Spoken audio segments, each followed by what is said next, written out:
Hello and welcome to class. आज जिस chapter की हम बात कर रहे हैं वो है the powers of supreme court.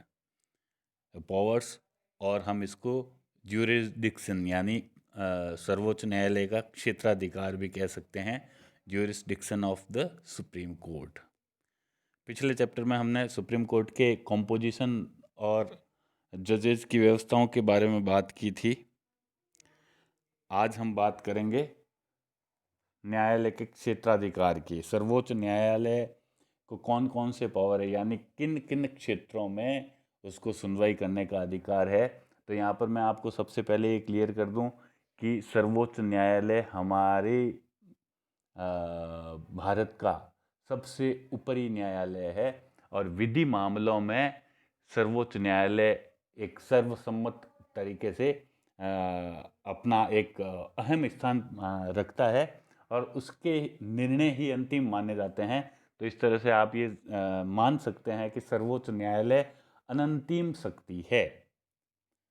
हम इनके जो उसका क्षेत्राधिकार है उसको पॉइंट वाइज समझने का प्रयास करेंगे कि किस तरह के क्षेत्राधिकार या जो सुनवाई के जो पावर्स हैं वो किन किन तरीकों से सर्वोच्च न्यायालय के पास होते हैं।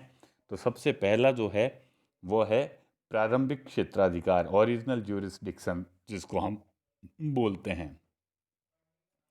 प्रारंभिक क्षेत्राधिकार में को दो भागों में विभक्त किया जा सकता है, दो पार्ट में हम समझ सकते हैं। पहला होता है एकमेव प्रारंभिक क्षेत्राधिकार, यानी जिसको हम एक्सक्लूसिव ओरिजिनल ज्यूरिसडिक्शन बोलते हैं। ये क्षेत्राधिकार इस तरह से समझ सकते हैं कि इसके अंतर्गत ऐसे विवाद या ऐसे मामले जिनकी सुनवाई केवल और केवल भारत का सर्वोच्च न्यायालय ही कर सकता है, किसी अन्य न्यायालय में ऐसे विवादों को पेश नहीं किया जा सकता, उन विवादों के संदर्भ में वह एक्सक्लूसिव ज्यूरिसडिक्शन रखता है, एकमेव प्रारंभिक क्षेत्राधिकार रखता है। यानी ये कुछ विषय इसमें दिए हुए हैं, जैसे भारत सरकार और राज्यों के बीच का मामला हो, चाहे अधिक एक से अधिक राज्यों के बीच के मामला हो, या दो से अधिक राज्यों के बीच ऐसा मामला जिसमें कहीं ना कहीं विधि संबंधी प्रश्न हो। ऐसे जो प्रश्न होते हैं, ऐसे जो विवाद होते हैं, उनका प्रारंभिक क्षेत्राधिकार, और वो भी एक में एक्सक्लूसिव केवल सुप्रीम कोर्ट के पास है। यानी ये मामले सीधे सुप्रीम कोर्ट के पास ही जाएंगे, कोई भी निचली अदालत उसकी सुनवाई नहीं कर सकती। दूसरा होता है समवर्ती प्रारंभिक क्षेत्राधिकार, यानी कॉन्क्यूरेंट ओरिजिनल ज्यूरिसडिक्शन। इसमें हम ये समझ सकते हैं कि उसमें फ़र्क क्या है। फ़र्क है कि इसके अंतर्गत ऐसे मामले आते हैं जिसमें सर्वोच्च न्यायालय के साथ साथ दूसरे जो न्यायालय यानी जो उच्च न्यायालय है, हाई कोर्ट्स हैं, वो भी उनकी सुनवाई कर सकते हैं। जैसे मौलिक अधिकार हो, मौलिक अधिकारों की अगर कहीं पे भी कोई विवाद हो या कोई मामला हो तो उसमें सीधे सुप्रीम कोर्ट भी जाया जा सकता है और पहले हाई कोर्ट में भी वो मामले जा सकते हैं। तो इस तरह से जो प्रारंभिक क्षेत्राधिकार है उसको दो हिस्सों में बांटा गया है। फिर दूसरा है अपीलीय या पुनर्विचार क्षेत्राधिकार, यानी जिसको हम अपीलेट ज्यूरिसडिक्शन बोलते हैं। अपीलीय शब्द से ही आपको पता चल जाता है कि इस क्षेत्राधिकार के अंतर्गत सर्वोच्च न्यायालय में जो निचली अदालतें हैं, जो हाई कोर्ट्स हैं, उन मामलों में जो निर्णय हुए हैं हाई कोर्ट्स के, उन निर्णयों के खिलाफ सुप्रीम कोर्ट में अपील की जा सकती है और उन अपीलों पर सुनवाई करने का अधिकार उसको होता है। उसको अपीलीय क्षेत्राधिकार कहते हैं। अपीलीय क्षेत्राधिकार को पुनः चार भागों में बांटा गया है। पहला है जो संवैधानिक है, कॉन्स्टिट्यूशनल। कॉन्स्टिट्यूशनल का मतलब है कि ऐसे किसी विवाद या किसी मामले में जिसमें कॉन्स्टिट्यूशन या संवैधानिक प्रश्न हो, यानी संविधान की विधि की व्याख्या की आवश्यकता हो, तो ऐसे मामले कॉन्स्टिट्यूशनल मामले का कहलाएंगे। फिर दीवानी।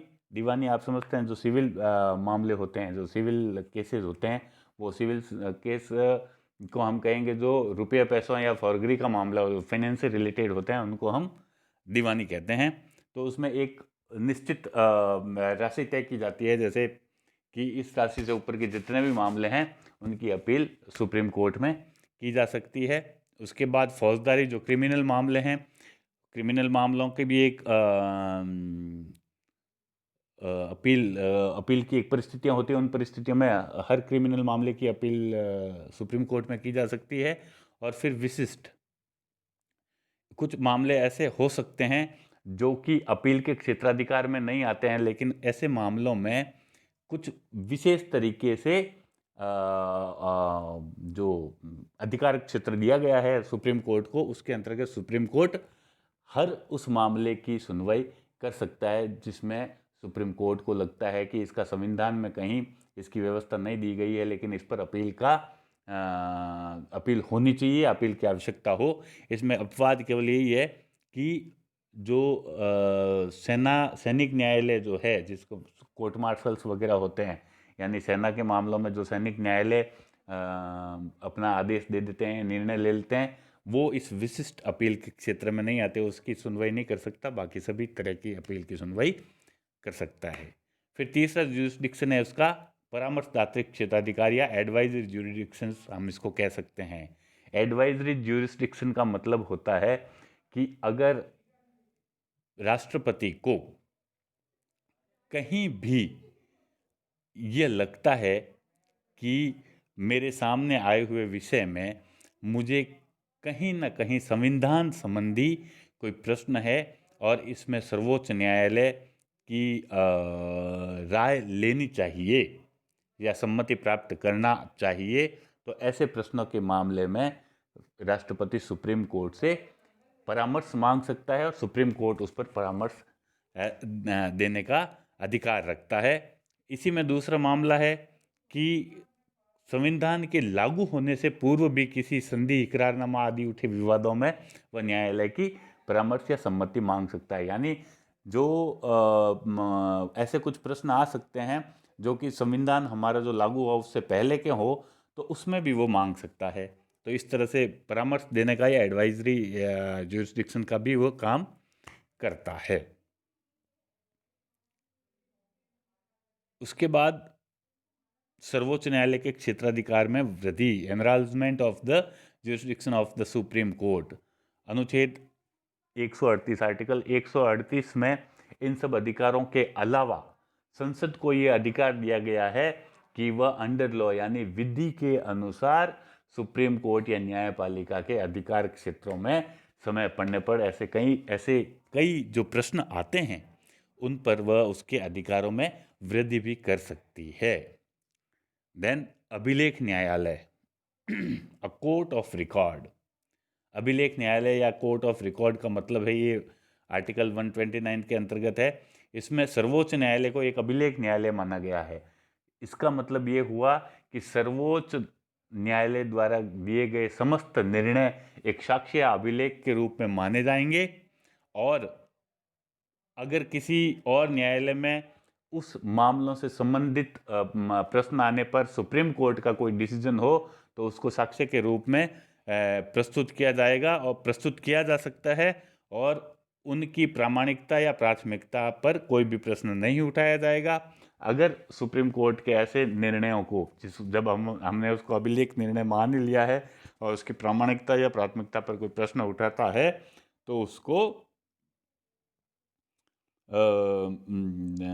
जो सुप्रीम कोर्ट है उसको कंटेम्प्ट ऑफ कोर्ट का अधिकार भी प्राप्त हो जाता है, दंड देने का अधिकार भी प्राप्त हो जाता है। दंड देने का अधिकार है कि अगर आप उस निर्णय को नहीं मानते हो तो ये कंटेम्प्ट ऑफ कोर्ट माना जाएगा, कोर्ट की अवमानना मानी जाएगी और इस मामलों में दंड का प्रावधान भी होता है। उसके बाद पुनर्विचार की शक्ति, ये बहुत महत्वपूर्ण अधिकार है। The power of revision, supreme court अपने ही दिए गए किसी निर्णय का को पुनर्विचार के लिए भी ले सकता है। यानी अगर सुप्रीम कोर्ट को कहीं लगता है कि इस निर्णय में किसी पक्ष के साथ न्याय नहीं हुआ है या उस मामले में कोई निर्णय देने के पश्चात कोई नया तथ्य सामने आता है तो सुप्रीम कोर्ट उस मामले पर पुनर्विचार कर सकता है। ये शक्ति उसके पास है। उसके बाद मौलिक अधिकारों का अभिरक्षक है, यानी guardian of the fundamental rights. Supreme court हमारे मौलिक अधिकारों की रक्षा करता है। किस तरह से करता है कि अगर कहीं भी मौलिक अधिकारों का हनन हो जाता है तो व्यक्ति उसके लिए सुप्रीम कोर्ट का दरवाज़ा खटखटा सकता है और सुप्रीम कोर्ट के पास ऐसे अनेक पावर्स है। जैसे आपने पिछले जो संविधान हमने पढ़ा है, आपने संविधान की विशेषताओं में एक जो मौलिक अधिकारों में आपने छठा मौलिक अधिकार, जो लास्ट मौलिक अधिकार पढ़ा होगा, उसमें आपने देखा होगा कि भारतीय संविधान जो है वह संवैधानिक उपचारों का अधिकार देता है नागरिकों को, है ना। रेमेडीज, कॉन्स्टिट्यूशनल रेमेडीज का जो अधिकार देता है, उसके अंतर्गत हमारे अधिकारों की रक्षा सुप्रीम कोर्ट करता है। और इन अधिकारों की रक्षा के लिए सुप्रीम कोर्ट कई प्रकार के लेख, जैसे बंदी प्रत्यक्षीकरण, परमादेश, प्रतिषेध, उत्प्रेषण, अधिकार प्रचार आदि आपने पढ़ा होगा, है ना। बंदी प्रत्यक्ष है जिसको हम हैबियस कॉर्पस बोलते हैं, मेमोरेंडम है, को वारंटो आदि, इनके द्वारा वह नागरिकों के अधिकारों की रक्षा करता है। और यदि कोई संसद में अगर मौलिक अधिकारों के हनन करने लायक कोई कानून बन जाता है, या ऐसा कोई कानून बनता हो जो कहीं भी नागरिकों के अधिकारों का हनन करता हो, तो ऐसे कानूनों का रिव्यू करके सुप्रीम कोर्ट उस कानून को अवैध भी घोषित कर सकता है। तो इस तरह से मौलिक अधिकारों का रक्षक है, साथ ही संविधान का संरक्षक भी है, कस्टोडियन ऑफ द कॉन्स्टिट्यूशन भी है। सेम वही अधिकार यहाँ पे जुडिशियल रिव्यू का जो पावर है वह उसको संविधान का जो संरक्षक बनाता है। अगर पार्लियामेंट या व्यवस्थापिका, लेजिस्लेचर किसी भी तरह से संविधान को ओवरटेक करके संविधान के विरुद्ध, संविधान में दी गई विधियों के विरुद्ध कोई कानून बनाता है, तो सुप्रीम कोर्ट उस पर उसको रिव्यू कर सकता है। ये जुडिशियल रिव्यू का उसको पावर है। उसको लगता है कि वास्तव में ही नए कानून में संवैधानिक प्रावधानों को ओवरलैप किया गया है, तो वह ऐसे बनाए गए नए कानूनों को डिसॉल्व कर सकता है, अवैध घोषित कर सकता है। इस तरह से सुप्रीम कोर्ट आज के समय में बहुत ही अधिक महत्वपूर्ण न्यायालय है और सबसे पावरफुल न्यायालय है। हमारी न्यायिक व्यवस्था में सबसे ऊपर का जो स्थान है वो सुप्रीम कोर्ट को हासिल है।